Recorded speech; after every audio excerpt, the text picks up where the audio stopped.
Marcos recognized to explain her vote. Thank you very much, Mr. President. I vote a resounding yes. Sa hinabahaba kong pagsisilbi sa Kongreso, sa 12 taon na nanilbihan kami, ang trabaho ng kongrestista, sa pagkaalam ko, ay maging kinatawan ng kanilang distrito o kanilang sektor. Bakit naman ngayon ay naging tagabantay na lamang sila ng humihiyaw na dambuhalang sanggol? Ginawa ng bonjing na armas ang impeachment.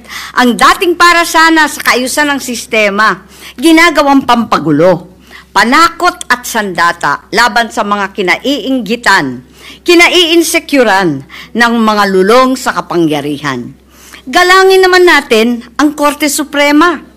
Huwag tayong umasang Supreme Court. Supremest pa. Wala namang ganun ah. Sa mga kapatid kong senador, paano tayo magiging dakilang mambabatas kung tayo mismo ay hindi susunod sa batas? Ang boses ng Korte Suprema ay boses ng konstitusyon. At kung sino man ang sasapaw sa boses na ito ay isa lang ang tono: ambisyon. Kaya naman, mag-move on na tayo. Magtrabaho at huwag konsintihin ang isang spoiled na bonjing. Huwag nang busugin ng pabor.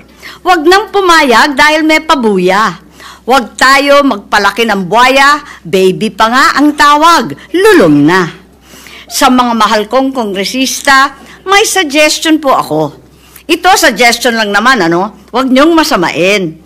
Kesa inaatupag ninyong palitan ang pinili ng taong bayan, binoto at minahal.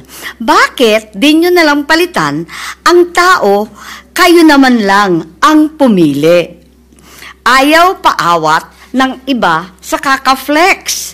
Ano kaya kung yung speaker nyo na lang ang paltan nyo? Kaya nyo yan. At dahil dito, bumuboto ako ng malakas na oo. Maraming salamat po. Thank you, Senator Amy. Before the Secretary